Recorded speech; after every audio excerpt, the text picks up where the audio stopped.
Hi, and welcome again to another episode of our Unnamed Show with Mark and Kristin. I'll give him the fist. Give him the fist. Last time you got to see us make popcorn and do our laundry. And we were trying to come up with a better format to the show. But with all the wonderful other stuff on YouTube, like, why should you stop and watch our program as opposed to another? Because we're just cool like that. Yeah, that's a good reason. Yes. Awesome reason. Thanks for watching. For some reason you are watching. We're gonna don't forget to check out my Christian Disability Lifecoach.com with all little minus signs in the middle. Go ahead, check it out. It's really important to me. I dare you. To you. Yeah, we dare you. What does an inspector general do? Inspect generals? No. An inspector general generally inspects.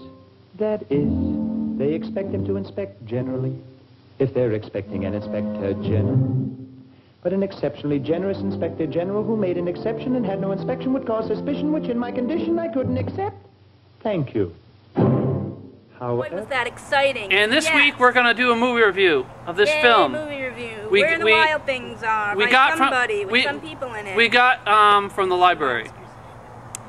Because the library offers free movies. Library? Except for this, because it costs $1. See, I go to the library. Mark goes to the library. What's the difference? They're both the same thing. No, you don't say it right. What do you mean I don't say it right? You say library, like strawberry, library. I am from Massachusetts. Library. We don't add R's where they're supposed to be. I'm from Rhode Island and we don't either, but I still say library correctly. Granted, when I was little, I used to say library.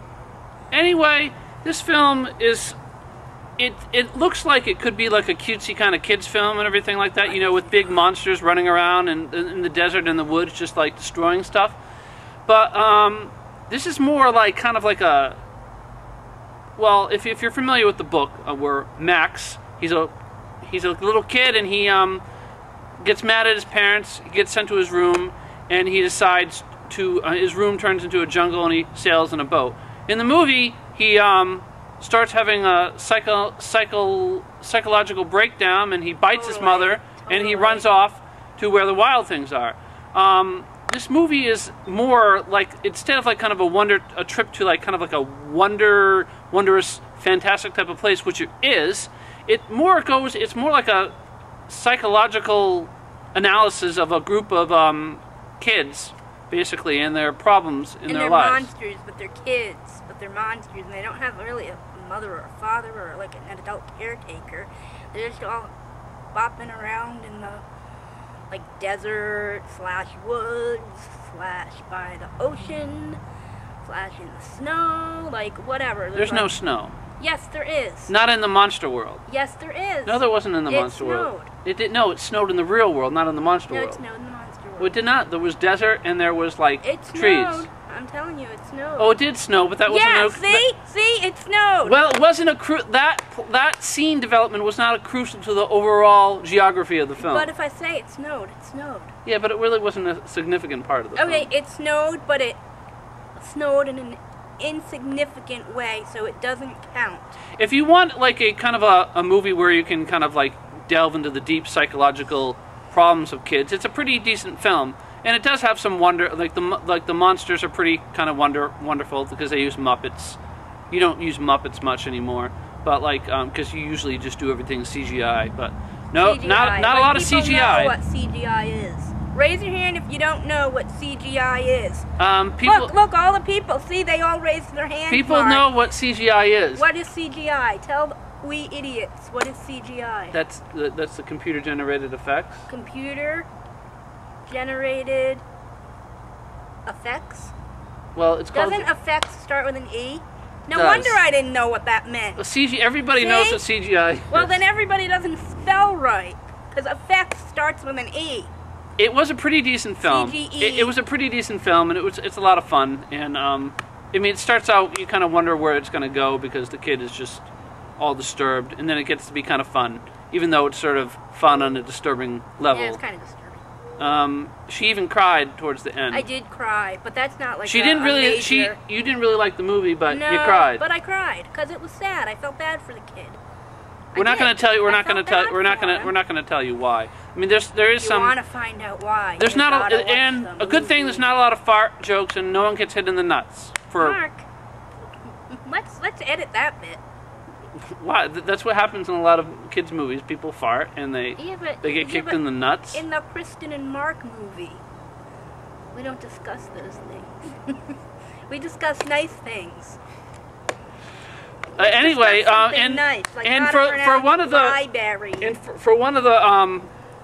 the rare moments we actually went and saw Alice in Wonderland. I mean, we haven't been seeing as many movies in the theaters lately because it costs. Lent.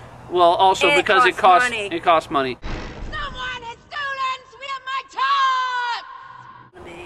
So we went to Jordan's Furniture, not too far from our house, and we were going to see the big IMAX version of Alice in Wonderland. But it was sold out. But it was sold out. So we were going to get like a mini-series of sort of an updated Alice mini-series that was on the Sci-Fi Channel, but that wasn't available at Redbox. Yeah, we didn't get it. So we decided. It would only been like $1 or something. So we decided to go to the regular theater, and we saw Alice in Wonderland, not in 3D. But we saw it. Alice in Wonderland is kind of like an updated, it's a sequel to the original Alice in Wonderland, which was also called Alice in Wonderland, which is now in the public domain. We should watch it.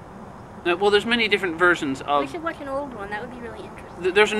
There's an older version that has the likes of W.C. Fields, Cary Grant, and a bunch of others just came out on DVD. The likes of them. Which, anyway, you're familiar with the whole story of Alice in Wonderland. It's sort of like a little trip through Wonderland. All the people that know what CGE is are familiar with that. That's right. And Kristin, you were interested in seeing this particular film because... Oh, because I read somebody's review about it, and it was a person who had epilepsy, did a little review about it. And apparently himself, Carroll, was that his last name? Lewis Carroll. Lewis Carroll, he had epilepsy. So one of the theories is that he wrote that movie, and with all the really weird things that happen, are his way of sort of explaining what it feels like to have a seizure. Not a drug trip, but an epilepsy trip. Yeah. Well, in this one, Alice comes back to Wonderland, and Wonderland has been taken over. You didn't finish talking? Okay. Okay, yeah, so I lost my train of thought. Okay. Now you finished talking. All right, talk away. The Red Queen, apparently, has taken over Wonderland.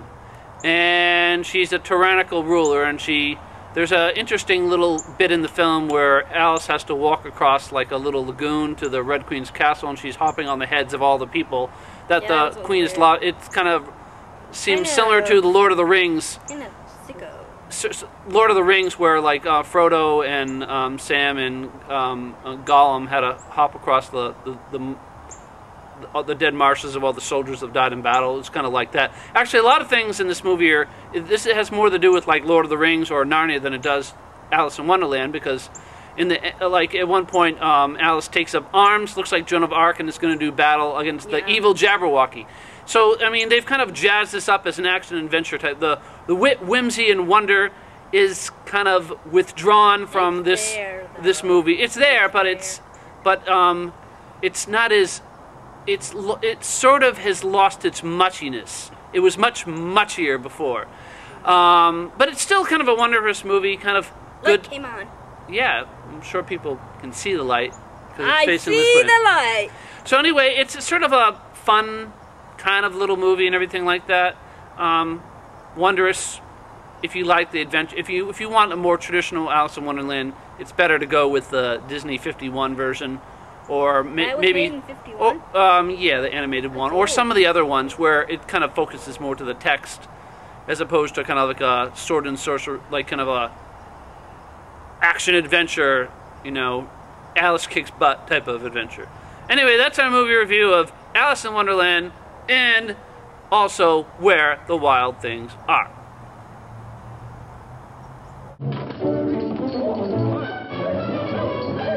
We are companions on the journey, breaking bread and sharing life.